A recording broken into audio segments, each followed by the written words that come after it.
জয় বুড়িমার জয়। কৃষ্ণনগরের রাজরানী, কৃষ্ণনগরের ঐতিহ্য মা বুড়িমা একটু একটু করে সেজে উঠছেন।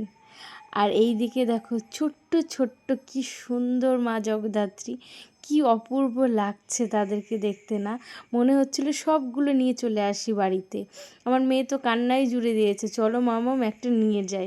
প্রতি বছরই এত সুন্দর সুন্দর রূপ দেখি মায়ের, মন মন পুরো ভরে যায়। আর এটা ছিল পাত্রবাজারের প্যান্ডেল, এবার পাত্রবাজারের থিম এটা। এখানেও মা জগদ্ধাত্রী সেজে উঠেছেন, কি অপরূপ সাজে। তো গুড ইভিনিং, কেমন আছো তোমরা? আশা করি তোমরা খুব ভালো আছো। তোমাদের ভালোবাসায় আমি ভালো আছি। শরীরটা প্রচণ্ড খারাপ, তার মধ্যেও বলছি ভালো আছি।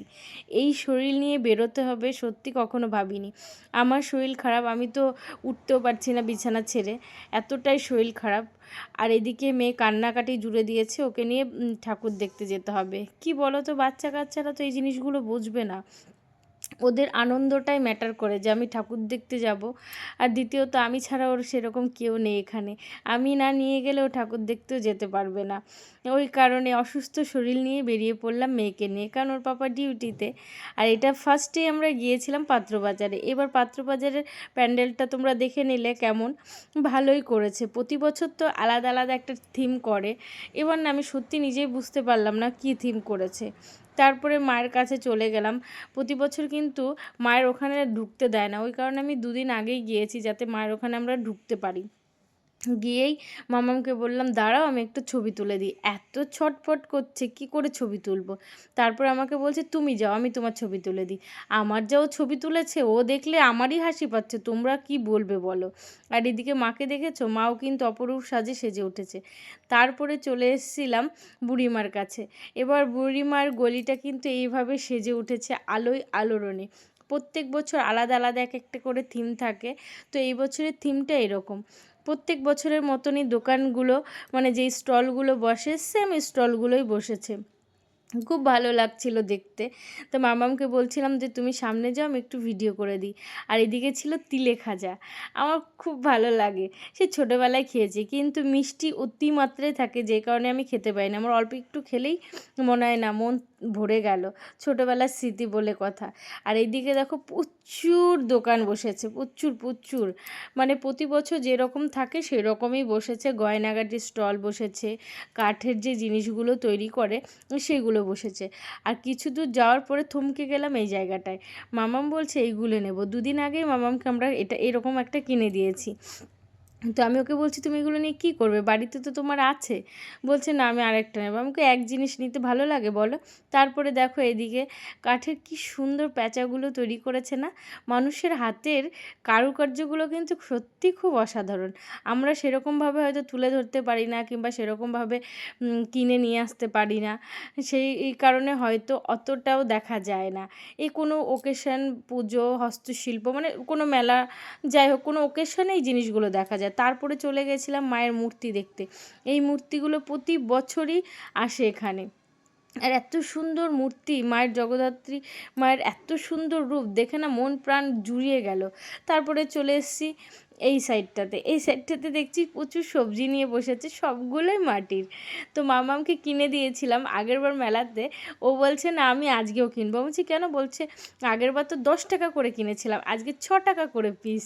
আমি বলছি একই তো জিনিস। বলছে না আজকে দাম কম আছে আমি নেবো। ভাবতে পারছো 10 টাকার তা 6 টাকা আছে বলেও নেবে। তারপরে চলে আসলাম মায়ের দর্শন করতে। উফ, মনে হচ্ছিল মায়ের মুখের দিকে একভাবে তাকিয়ে থাকি। ওখানে গেলে জানি না কি হয়, সবারই হয়, আমার তো হয়ই। একভাবে তাকিয়েছিলাম, চোখ দিয়ে মনে হচ্ছে অসহ্র জল পড়ছে বেয়ে। জানি না ভেতরে যে আবেগটা কাজ করে না ওখানে গেলে, সেটা বলে বোঝানো যাবে না। আমি যে বলছি না, আমি প্রচুর প্রচুর ইমোশনাল হয়ে পড়ছি যখনই মায়ের সামনে গিয়ে দাঁড়াচ্ছি। আমার ভেতরে যত ইমোশনাল, মানে যত কষ্ট, যত আবেগ ছিল সব মনে হচ্ছিলো বেরিয়ে যাচ্ছিল। তো মাকে নমস্কার করে আমরা বেরিয়ে আসব। মা তো এখনও সেজে ওঠেনি, যেহেতু গয়নাগাটি সব কালকে পরানো হবে। তো গয়নাগাটি পরালে মায়ের রূপ আরও অন্যরকম লাগে। এখন তো সত্যি সুন্দর লাগছে, মা একটু একটু করে সেজে উঠছে। তো গয়নাগাটি পরানোর পরে লুকটা আরও সুন্দর হবে। আর এই দিকে ছিল মায়ের শোভাযাত্রা, মানে মায়ের যে ঘট থাকে জল আনতে যায়, সেই জলটা জলঙ্গির নদীর থেকে আনতে যায়, দেখো সবাই মাথায় করে আনছে, সেই জলটা আনতে গেছিলো। তো আসছিল যখন, তখনই আমরা গেছিলাম, তো সেই মুহূর্তেই দেখছি যে সব জল নিয়ে আসছে, কারণ জল আনতে চলে যায় 2-2 আড়াইটার মধ্যে হয়তো, তারপরে রিটার্ন যখন আসে অনেকটা টাইমই লাগে, যেহেতু সারা কৃষ্ণনগরটা ঘুরে ঘুরে আসে। তারপরে এইদিকে বাদ্যিগুলো বাজছে, কত সুন্দর লাগছে না, অপূর্ব দৃশ্য, কি বলবো।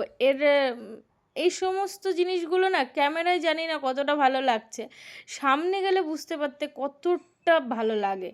তারপরে দেখো এত অপূর্ব যে তোমাদেরকে না শুনিয়ে পারবো না, চলো আগে দেখে নাও, তারপরে তোমাদের সাথে কথা বলছি।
তারপর অনেক কষ্টে ওখান থেকে বেরিয়ে আসলাম, বেরিয়ে এসে মাম্মাম বলছে গটি গরম খাবো, সেটাই মাম্মামকে কিনে দিলাম। তারপরে কিছুটা গিয়ে বলছে আইসক্রিম খাবো, সে আইসক্রিমটাও কিনে দিলাম।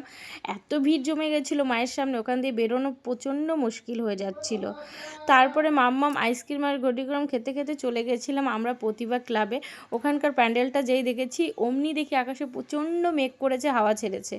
তারপরে আমরা কিন্তু ওখান থেকে রিটার্ন বাড়ি চলে এসেছিলাম, আর কোথাও যাইনি, কারণ টোটো নো এন্ট্রি করে দিয়েছিল। খুব কষ্ট হয়েছে আসার সময়, এত কষ্ট করে বাড়ি এসেছি, পুরো ঘুরে ঘুরে এসেছি, কোথা দিয়ে যে ঘুরে ঘুরে এসেছি সেটা ভাষায় প্রকাশ করা যাবে না।